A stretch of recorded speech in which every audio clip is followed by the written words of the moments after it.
आज हम लोग बात करने वाले हैं सेक्शन 33 पे। सेक्शन 33 गवर्न कर रहा है जजमेंट और डिग्री को। तो अगर आपको ऐसा लग रहा है कि सर जो सेक्शन 33 है वो बहुत छोटा है, जी हाँ, आप उसको देखोगे तो बहुत छोटा है, लेकिन हम आपको इस लेक्चर में बताएंगे कि जजमेंट और डिग्री से जुड़ा हुआ जो प्रोविजन है वो कहां कहां है और क्या है।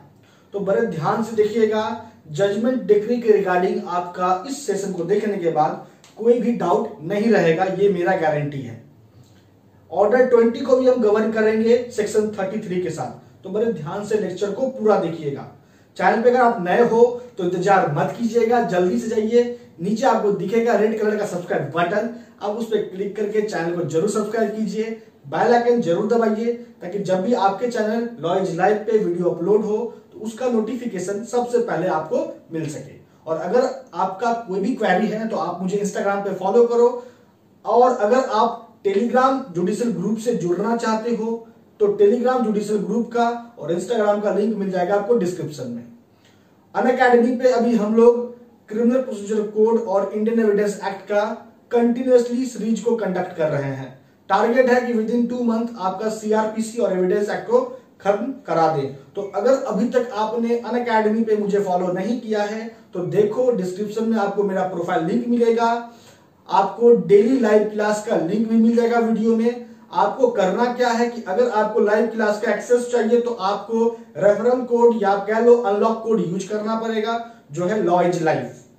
और अगर आप सब्सक्रिप्शन लेते हो अनअकैडमी का तो आपको अनअकैडमी का हर एक प्रोडक्ट को यूज करने के लिए आपको अथॉरिटी मिल जाएगा। तो अगर आप सब्सक्रिप्शन लेते हो तो आप अगर मेरा अनलॉक कोड और you can say referral code use करते हो लॉ इज लाइव को तो आपको 10% का डिस्काउंट भी मिलेगा। तो चलिए बिना डिले के शुरू करते हैं आज के एपिसोड। जजमेंट का पहला बात हम लोग करेंगे जिस पॉइंट पे वो है meaning. What do you mean by the term judgment? तो जजमेंट को डिफाइन किया गया है सिविल प्रोसीजर कोड के सेक्शन 2 सबसेक्शन 9 में कुछ इस तरीके से। क्या कहता है? Judgment is a kind of statement, याद रखना, judgment is a kind of statement and that statement must be given by the जज। वो स्टेटमेंट जारी होना जरूरी है बाय जज, और वो स्टेटमेंट का संबंध होना चाहिए डिक्री और ऑर्डर के ग्राउंड से। जिस ग्राउंड पे डिक्री या ऑर्डर पास हुआ है उस ग्राउंड से रिलेटेड जो भी स्टेटमेंट जज जारी करेगा या जज देगा उसे हम जजमेंट कहते हैं, as per section 2 subsection 9 of CPC. Must be noted.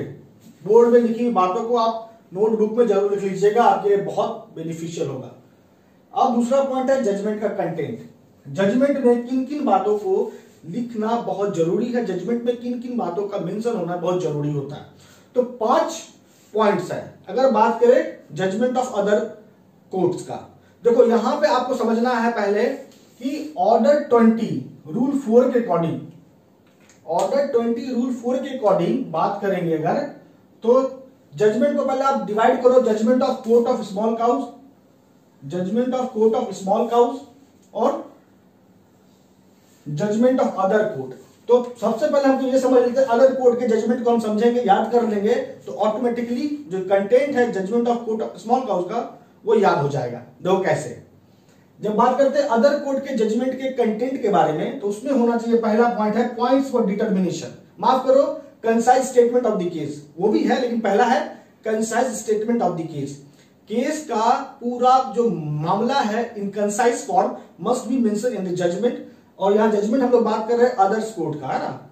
उसके बाद आता है पॉइंट या पॉइंट्स फॉर डिटर्मिनेशन, किस पॉइंट को या पॉइंट्स को डिटरमाइन किया गया है बाय कोर्ट, दैट मींस वो पॉइंट जिस पे कोर्ट फर्दर प्रोसीड करेगी वो क्या है, वो क्या थे, उस बात का मेंशन होना जरूरी है जजमेंट में।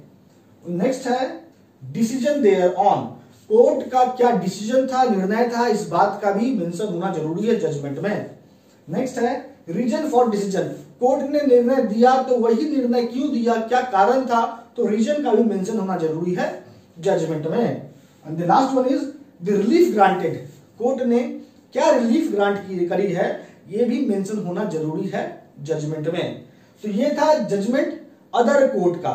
अब जब बात करेंगे कि कोर्ट ऑफ स्मॉल काउज का जजमेंट का बात आएगा तो ऐसे जजमेंट में किन किन बातों का लिखा होना जरूरी है, तो मात्र 2 बात जो मेंशन होना जरूरी है in the judgment of the court of small cause वो है, देखो, पॉइंट और points for determination and the second one is the reason, माफ करो, द डिसीजन देयरऑन। तो यही दो पॉइंट का जिक्र होना जरूरी है, पॉइंट और points for determination and the second one is decision thereon, बस दैट्स इट। अदर कोर्ट के जजमेंट का जो कंटेंट है 5 है, कोर्ट ऑफ स्मॉल काउज के जजमेंट का कंटेंट 2 ही है। Is it clear? Next topic regarding judgment is when to be pronounced. Judgment pronounced कब होता है? तो इसके लिए आपको देखना होगा ऑर्डर 20 रूल 1। ऑर्डर 20 रूल 1 क्या कहता है कि जैसे हियरिंग कंक्लूड हुआ, जजमेंट प्रोनाउंस होगा। After the conclusion of the hearing of the suit judgment pronounce होगा, चाहे वो एट वंस हो, एक उसी वक्त हो जाए, जैसे हियरिंग कंक्लूड हुआ और जजमेंट प्रोनाउंस हुआ, या तो एट वंस होगा या सम सब्सिक्वेंट टाइम, कभी भी आगे कोई भी डेट में जजमेंट प्रोनाउंस हो सकता है इन फ्यूचर। लेकिन एक बात आपको नोट करना है कि जजमेंट जो प्रोनाउंस होना है या तो एट वंस होगा या कभी भी इन फ्यूचर हो सकता है प्रोनाउंस, लेकिन याद रखिएगा कि judgment must be pronounced within as a general rule at first instance within 30 days. जिस डेट को हियरिंग कंक्लूड हुआ है सूट का, उस डेट से 30 दिन के भीतर जजमेंट को प्रोनाउंस कर देना है। अगर in case judgment within 30 day pronounce नहीं भी हो पाया तो in exceptional cases, extraordinary cases में ये फर्दर बढ़ सकता है 60 दिन के लिए, और ये 60 डे कब से? From the date when hearing of the suit concluded. जिस डेट को सूट का हियरिंग कंक्लूड हुआ उस डेट से 30 दिन एट फर्स्ट इंस्टांस, अगर नहीं पास हो पाया due to some exceptional circumstances तो फिर 60 डेज, वो भी रीजन रिकॉर्ड करना पड़ेगा क्यों पास नहीं हो पाया 30 दिन के भीतर, तो ही जाके 60 डेज के टाइम को अलाउड किया जाएगा। और विद इन 60 डे पास होना जरूरी है, मैंडेटरी है, याद रखिए इस बातों को। तो कब प्रोनाउंस होगा ये समझ आ गया। नेक्स्ट पॉइंट है वेयर टू बी प्रोनाउंस, कहां प्रोनाउंस होता है जजमेंट? इन ओपन कोर्ट। आपको सिर्फ कोर्ट मत लिखना, क्या कह रहा है, judgment must be pronounced in open court. In open court का मतलब क्या होता है? ओपन कोर्ट का मतलब होता है जहां पे जनरल पब्लिक को एक्सेस मिलता है, जहां जनरल पब्लिक जा सकते हैं, जनरल पब्लिक हियरिंग को सुन सकते हैं कोर्ट का, that court is open court कहा जाता है। तो judgment must be pronounced in open court. And the next point is that mode of pronouncing judgment. Judgment को कितने तरीके से प्रोनाउंस किया जा सकता है? तो सबसे पहला by reading out the judgment. अगर जजमेंट इन राइटिंग है must be pronounced by reading out the whole of the judgment. Second mode is that by dictation in open court, and the third one is by shorthand writer. तो 3 तरीके से judgement को pronounce किया सकता है, याद रखिएगा, by reading out the judgment, by dictation in open court, and the third one is by shorthand writing. तो ये था कुछ सब्सटैंटिव पार्ट जजमेंट के रिगार्डिंग। अब प्रोसीड्यूरल पार्ट को भी देख लेते हैं, दैट इज ऑर्डर 20 को भी देख लेते हैं, जजमेंट का क्या है। अब रूल्स को देख लेते हैं हम लोग। तो सबसे पहले रूल 1 हम लोगों ने ऑलरेडी पढ़ लिया under order 20, judgment when pronounced, clear है आपका।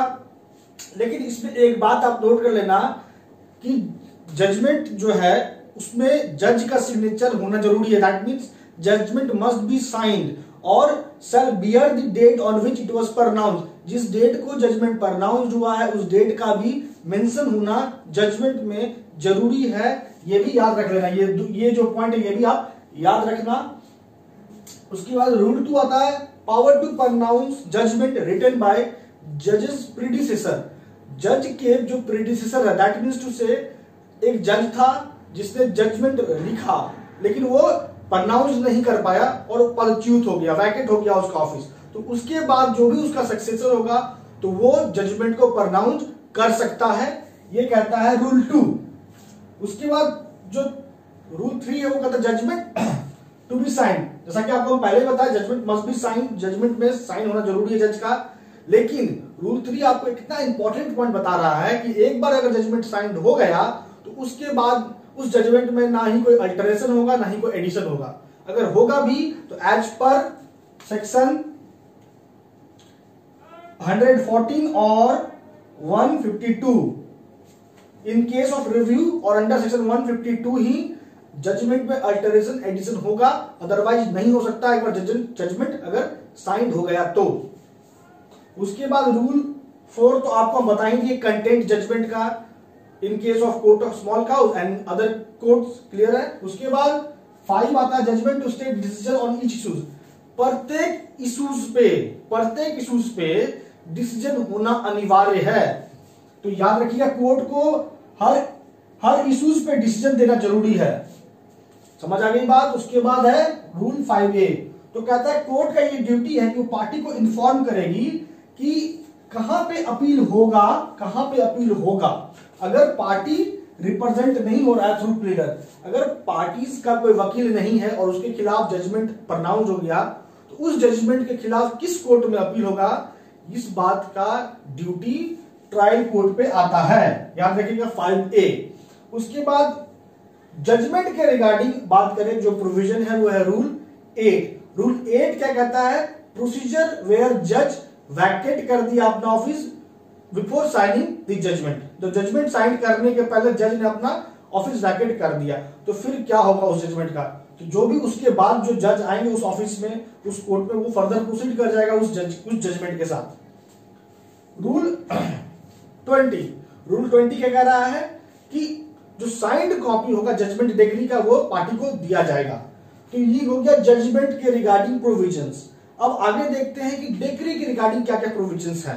तो डिग्री के लिए क्या क्या पॉइंट जरूरी है, क्या क्या पॉइंट को पढ़ना है, यही ना, meaning, kinds, content, essentials, case laws, order 20 में कहां है डिग्री का प्रोविजन और वो क्या है, और difference between degree, order and judgment. ये 7 पॉइंट इंपॉर्टेंट होता है डिग्री के रिगार्डिंग। तो प्रीवियस लेक्चर में हमने आपको डिग्री के रिगार्डिंग ये सभी पॉइंट्स को क्लियर आउट कर दिया है। अगर आपको इसका वीडियो देखना है तो लिंक आपको डिस्क्रिप्शन बॉक्स में तो मिलेगा ही मिलेगा।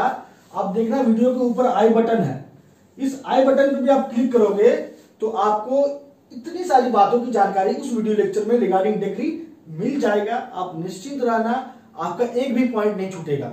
तो डिग्री का मीनिंग 2 के अकॉर्डिंग क्या होता है, डिग्री जिसके फेवर में पास होता है वो कौन होता है, डिग्री का पांच टाइप का डिग्री होता है वो क्या क्या है, डिग्री में किन किन बातों का जिक्र होना जरूरी, पार्टिकुलर्स ऑफ डिग्री, है ना, वो सभी हमने बताया आपको। एसेंशियल्स क्या होता है, केस लॉज क्या है, एक इंपॉर्टेंट केस था फूलचंद वर्सेस गोपाल लाल का केस, बहुत इंपॉर्टेंट है।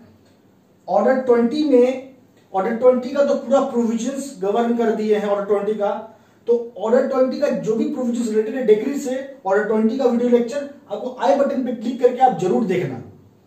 उसका डिफरेंस क्या होता है डिग्री, ऑर्डर, जजमेंट के बीच, तो ये सभी बातें हमने आपको ऑलरेडी प्रीवियस लेक्चर में बता दिया है। लिंक आपको वीडियो का यहां भी मिल जाएगा, आई बटन पे क्लिक करने के बाद या डिस्क्रिप्शन में चेक कर लेना, मिल जाएगा।